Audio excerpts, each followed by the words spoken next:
السلام علیکم ناظرین، غدار ہر زمانے، ہر معاشرے، ہر ملک اور ہر قوم میں پیدا ہوتے رہے ہیں، اور غداروں کی وجہ سے ہر قوم اور ہر ملک کو خمیازہ بھی بھگتنا پڑا ہے۔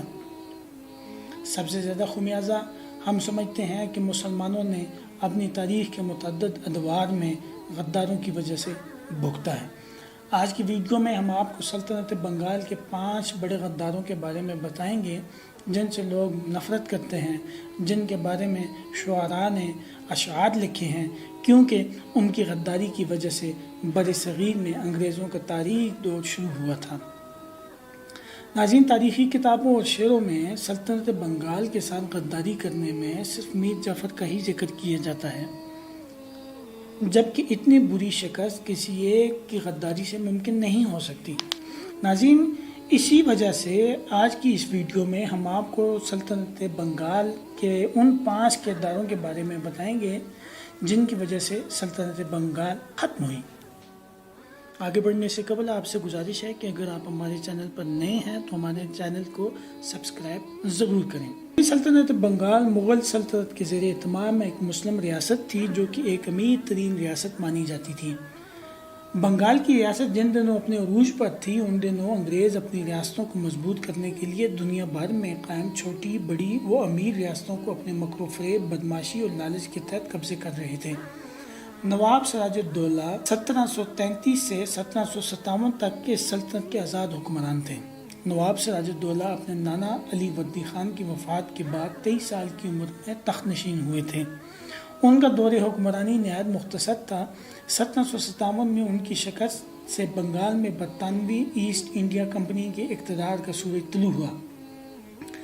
24 سالہ سراج الدولہ کی کمان میں لڑی گئی جنگ پلاسی کا شمار بر صغیر کی ان اہم اور فیصلہ کن جنگوں میں ہوتا ہے جنہوں نے ہندوستان کی تاریخ کا رخ موڑ دیا۔ اس جنگ میں فتح حاصل کرنے کے لیے بر صغیر میں انگریزوں کے 190 سالہ تاریخ دور شروع ہوا۔ بنگال کے غداروں کی کارستانیوں سے 23 جون 1757 کو صرف 4 گھنٹوں میں میدان پلاسی میں رابرٹ کلائیو کے 3000 سپاہیوں کے ہاتھوں سراج الدولہ کی 30,000 پیادوں، 15,000 گھڑ سواروں اور 40 توپوں پر مشتمل ایک قوی فوج لشکر کو ہار کا سامنا کرنا پڑا، کیونکہ ان کے پیچھے چند غدار تھے۔ اس شکست کے پیچھے جو غدار تھے ان میں پہلا نام میر جعفر کا آتا ہے۔ میر جعفر علی خان نواب سراج الدولہ کی فوج میں ایک سردار تھا، بعد میں ترقی کرتے ہوئے سپہ سالار کے عہدے تک گیا۔ یہ نہایت بدفطرت آدمی تھا۔ اس کی نگاہیں تخت بنگال پر تھیں۔ یہ چاہتا تھا کہ نوجوان نواب کو ہٹا کر خود نواب بن جائے، اس لیے اس نے نواب سراج الدولہ سے غداری کرنے کی ٹھان لی۔ ایسٹ انڈیا کمپنی کی سازشیں نواب کو معلوم ہوئیں تو انہوں نے معاہدوں کی صریح خلاف ورزی کرنے پر کارروائی کرتے ہوئے متعدد انگریزوں کے خلاف کارروائی کی اور انہیں قید کر دیا۔ اس کی وجہ سے نواب سراج الدولہ کے حکم پر 146 قیدیوں کو تنگ جگہ پر بند کر دیا گیا، جس سے 123 افراد کی موت بھی واقع ہوگی۔ انگریزوں نے اس کا بدلہ لینے کے لیے اور نواب سراج الدولہ کو ہرانے کے لیے میر جعفر کا انتخاب کیا۔ نواب اور لارڈ کلائیو کے درمیان پلاسی کے مقام پر جو کلکتہ سے 70 میل کے فاصلے پر ہے 23 جون 1757 کو جنگ ہوئی۔ کلائیو اپنی روایتی 3000 فوج کو لے کر نواب پر چڑھ آیا۔ اس کی فوج میں سے 500 گھوڑے تھے جبکہ 2500 ہندوستانی تھے۔ نواب کے پاس بقول مورخین 50,000 پیادے، 18,000 گھڑ سوار اور 55 توپیں تھیں۔ جنگ کے میدان میں میر جعفر نواب کی فوج کے ایک بڑے حصے کا سالار تھا۔ اس کے ساتھیوں نے نواب کے وفادار سالاروں کو قتل کر دیا، جس کی کوئی توقع بھی نہیں کر رہا تھا۔ اس کے ساتھ ہی میر جعفر اپنے فوج کے حصے کو لے کر الگ ہو گیا اور جنگ کا فیصلہ انگریزوں کے حق میں ہو گیا۔ اس خدمت کے صلے میں انگریزوں نے میر جعفر کو 1757 میں برائے نام بنگال کا نواب مقرر کیا۔ یہ ایک کٹ پتلی حکمران تھا۔ اصل اختیارات انگریزوں کے ہاتھ میں تھے، چنانچہ انگریزوں کو لوٹ مار کی کھلی آزادی تھی۔ انہوں نے بنگالی عوام کو جی بھر کے لوٹا۔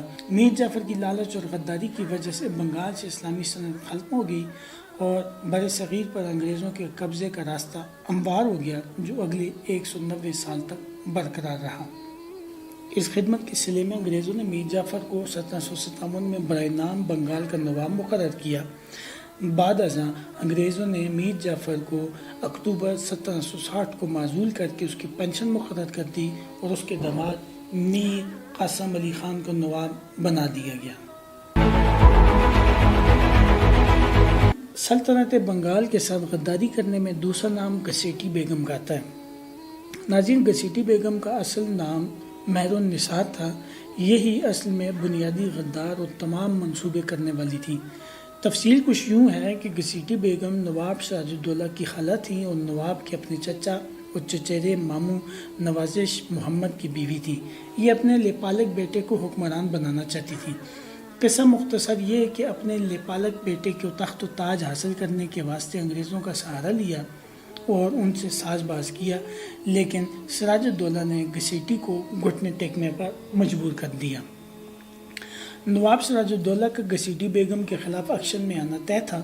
اسے کسی ذریعے سے اس بات کی بھی جانکاری ہوئی تھی کہ گھسیٹی بیگم اور حسین قلی خان کے درمیان کچھ ایسے تعلقات بھی ہیں۔ اس نے حسین قلی خان کا قتل کروا دیا۔ گھسیٹی بیگم مرشد آباد سے چند میل کے فاصلے پر موتی جھیل کے کنارے واقع اپنے محل میں چلی گئی۔ یہاں 10,000 ہتھیار بند ذاتی سپاہیوں پر مشتمل ایک دستہ اس کی حفاظت پر معمور تھا۔ اس کے مرحوم شوہر نے یہ محل بنوایا تھا جس کا نام سنگ دالان رکھا تھا۔ موتی جھیل ایک قدرتی جھیل ہے جس کی شکل گھوڑے کی نال جیسی ہے۔ یہ بہت پرفضا مقام ہے۔ گھسیٹی بیگم کی دولت کا بڑا حصہ یہاں محفوظ تھا، وہی دولت جو وہ ڈھاکہ سے لوٹ کر لائی تھی، لیکن سراج الدولہ بھی اب اسے مزید ڈھیل دینے کو تیار نہ تھا۔ اس نے ڈھاکہ کے خزانے سے متعلق حساب و کتاب پیش کرنے کا فرمان جاری کیا۔ گھسیٹی بیگم حساب کیا دیتی؟ بالآخر سراج الدولہ نے سنگ دالان پر حملہ کر دیا اور سارا خزانہ ضبط کر لیا۔ گھسیٹی بیگم کو بھی نظر بند کر دیا گیا۔ سراج الدولہ کے آگے انگریزوں کی کوئی وقت اور اہمیت نہ تھی، لیکن چونکہ اپنے ملازمین غداری اور جاسوسی پر اتر آئے تھے، اس لیے شکست ملی۔